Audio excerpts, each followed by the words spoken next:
Olá, boa tarde. Vou falar então sobre um tema neste congresso. O meu nome é Filipa Corte Real e sou interna de formação geral, de formação específica de cirurgia geral no Centro Hospitalar de Medela Viseu e estou neste momento a fazer o estágio de cuidados intensivos no Hospital de Santo António.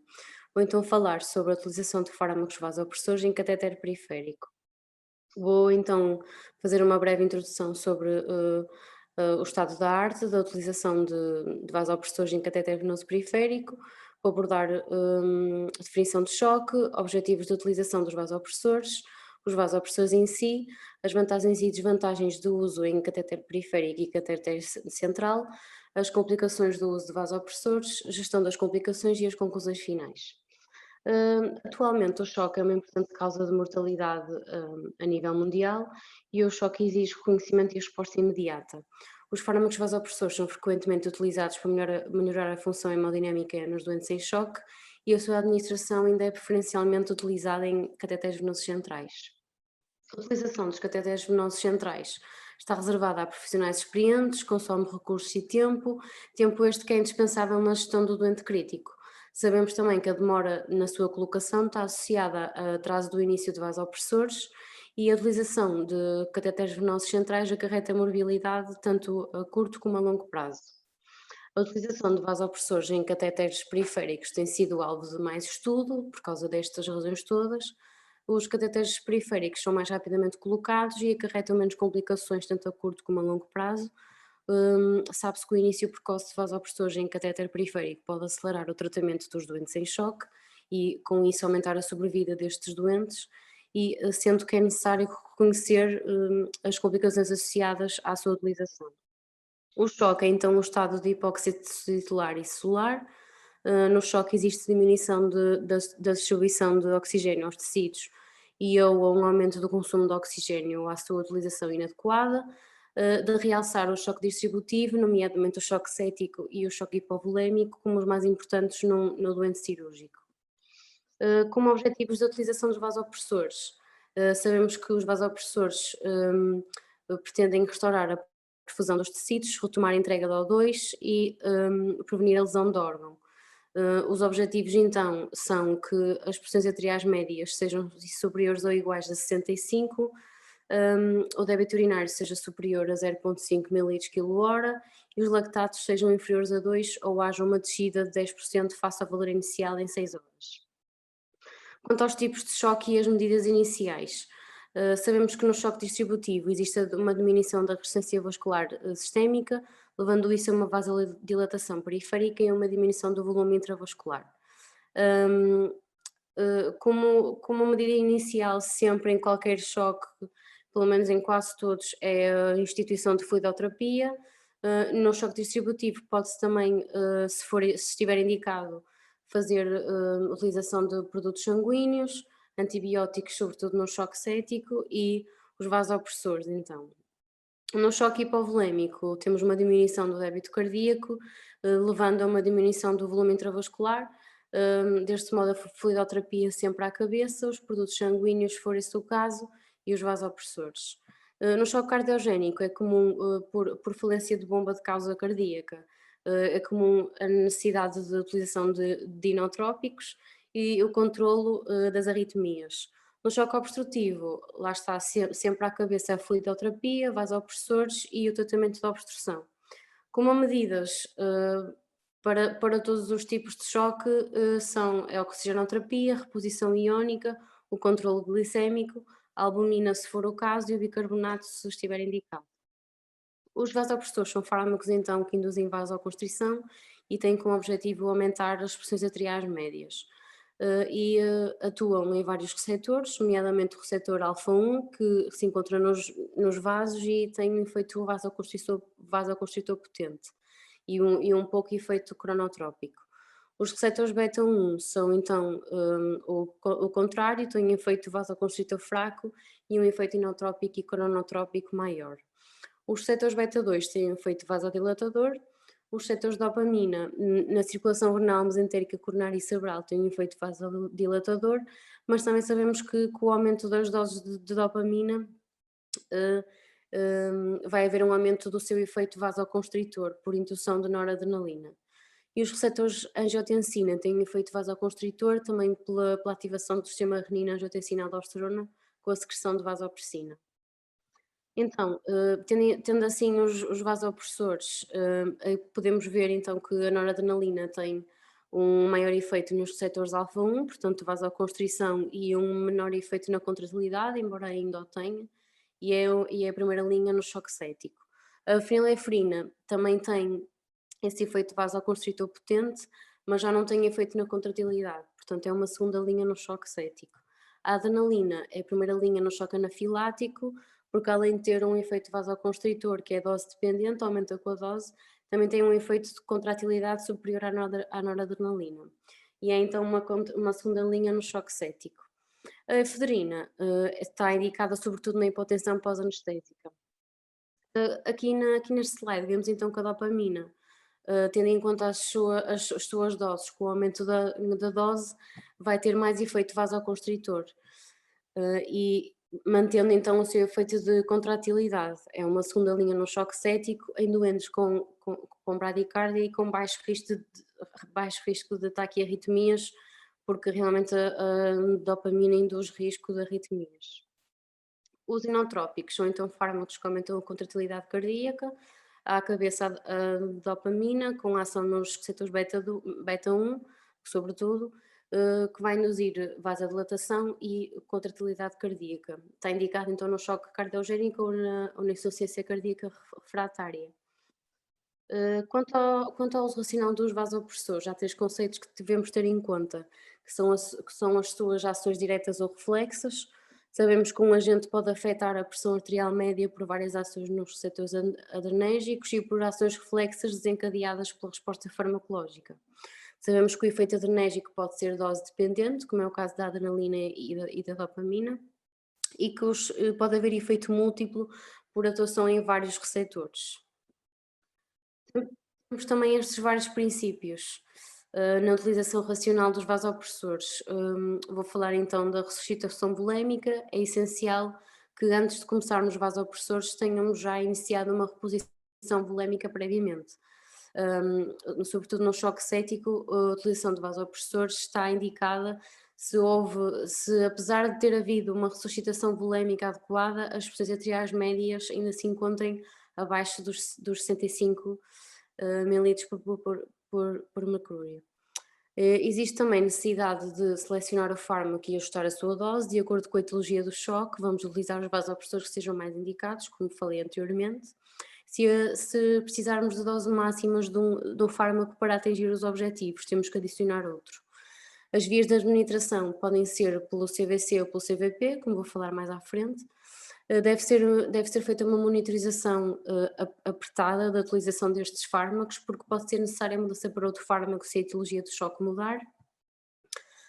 Temos que saber que existem interações com os fármacos que são administrados por via subcutânea, nomeadamente a insulina e a heparina de baixo peso molecular. Vemos que existe diminuição da sua biodisponibilidade porque realmente os vasopressores condicionam a vasoconstrição subcutânea. E sabemos também que a resposta ao fármaco diminui com o tempo e é necessário um ajuste frequente das doses, daí a monitorização apertada que deve ser feita. Temos então aqui as doses endovenosas em doentes adultos, vou destacar a noradrenalina com uma dose inicial 0,05 a 0,15 microgramas por quilo minuto e uma dose de manutenção de 0,025 a 1 micrograma por quilo minuto.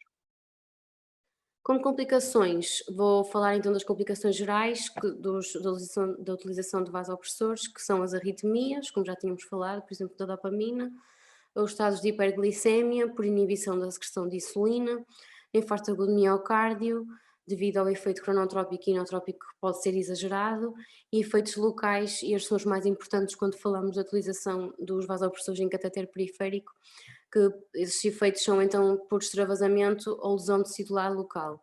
Existe um antídoto que é a fentolamina subcutânea, que deve ser feita de diluição de 5 a 10 miligramas em 10 mililitros de soro fisiológico. E vou falar então destes efeitos locais mais à frente.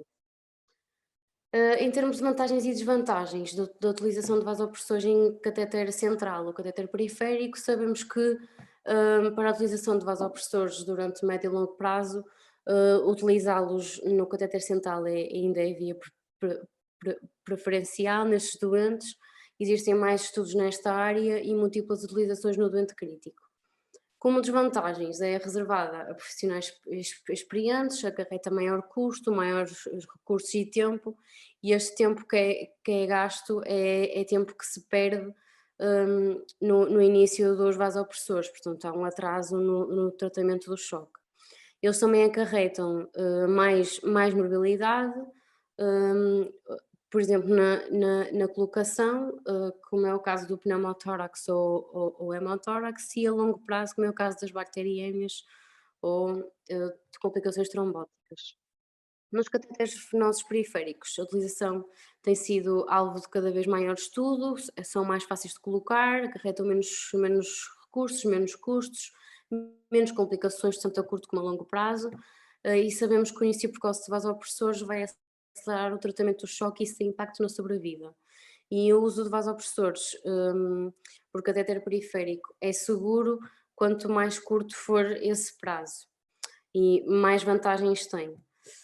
Como desvantagens, muitas vezes é apenas uma ponte para a colocação de CVC, portanto continua a ser necessária, se essa utilização dos vasopressores vai ser durante bastante tempo, continua a ser necessária a utilização de CVC para ser mais seguro.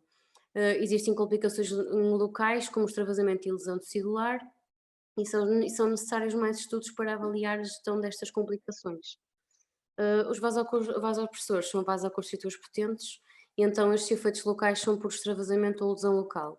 Sabemos que a administração em catéter periférico vai levar a vasoconstrição local na área de administração, levando a hipoperfusão tecidular e lesão local do tecido. Pode ocorrer então estes efeitos como a necrose do tecido, necrose da pele, gangrena, isquemia do membro, úlceras ou mesmo amputação. Trago aqui uma revisão sistemática de estudos publicados sobre extravasamento ou lesão tecidular local por administração de vasopressores em catéter periférico e catéter central de 1946 a 2014. Portanto, os autores foram buscar estes artigos nestas várias bases de dados, reuniram 85 estudos.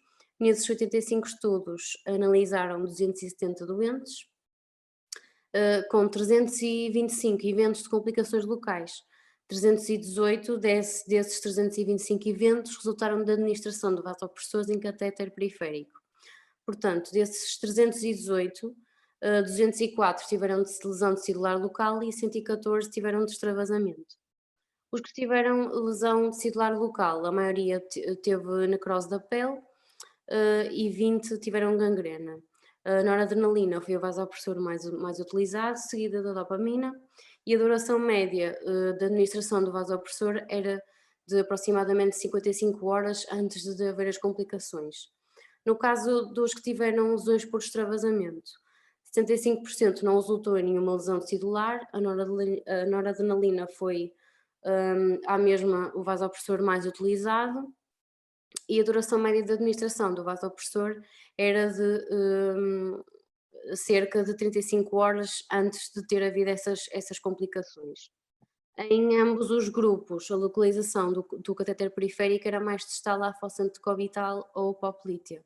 Portanto, como conclusões mais importantes desta revisão sistemática foi que existem fatores que podem exacerbar este risco de complicações locais da utilização de vasopressores em catéter periférico, que é a duração elevada dessa administração do vasopressor no catéter periférico, nomeadamente superior a 12 a 24 horas, e a localização do catéter periférico serem em extremidades distais em doentes em choque, que são doentes que já têm má perfusão de base. Vou apresentar aqui outro estudo, um estudo retrospectivo que decorreu no Centro Médico de Nova Iorque entre 2015 e 2016. Foram estudados 485 doentes e desses 485, 202 foram avaliados para o estudo da incidência de eventos de extravasamento. Eram doentes com a idade média de 75 anos, 87%, ou seja, a sua maioria, foram admitidos em unidades de cuidados intensivos e os restantes em unidades de cuidados intermédios. O motivo da admissão foi choque séptico na maioria dos doentes. A duração média de administração dos vasopressores em catéter periférico foi de 11 horas e meia. Os locais mais utilizados para catéter periférico foram os membros superiores. A noradrenalina foi o vasopressor mais utilizado, e a fenilefrina foi o segundo mais utilizado. A incidência, apesar de tudo, de eventos de extravasamento foi baixa, foi de 4%, mas não foram utilizados protocolos de segurança rígidos, sendo que nenhum dos eventos foi severo o suficiente para necessitar de antídoto, aquele que eu falei há pouco, ou mesmo cirurgia. Em 7 dos 8 casos em que aconteceu estes eventos de extravasamento, foi retomado o uso de vasopressores noutro catéter periférico. Portanto, como conclusões deste estudo foi que o extravasamento parece ser um evento raro, mas são necessários mais estudos e protocolos de dosagem, e gestão das complicações. Deve ser feita então monitorização frequente do local do catéter periférico, protocolos de atuação e medidas de segurança, protocolos de dosagem correta e uma redução faseada do vasopressor. Como conclusões finais, é de realçar então que a administração precoce de noradrenalina no choque séptico está associada à maior sobrevida. O atraso na administração de vasopressores no choque séptico está associado ao aumento da mortalidade. A colocação de catéter venoso central é um procedimento moroso que pode atrasar o início da sua administração, e a necessidade de vasopressores então não é indicação absoluta para a colocação de catéter central. A utilização de catéter periférico facilita então a administração precoce destes vasopressores em doentes que aguardam colocação de CVC, e é seguro então realmente administrar vasopressores nas primeiras horas do tratamento de choque, e vai diminuir então a mortalidade. São necessários mais estudos para definir a incidência de complicações locais, e é necessário definir protocolos de segurança no uso dos vasopressores em catéter periférico, nomeadamente definir um local preferencial, dosagem correta e segura, monitorização e gestão das complicações locais. Aqui apresento então a bibliografia que utilizei, e obrigada pela atenção.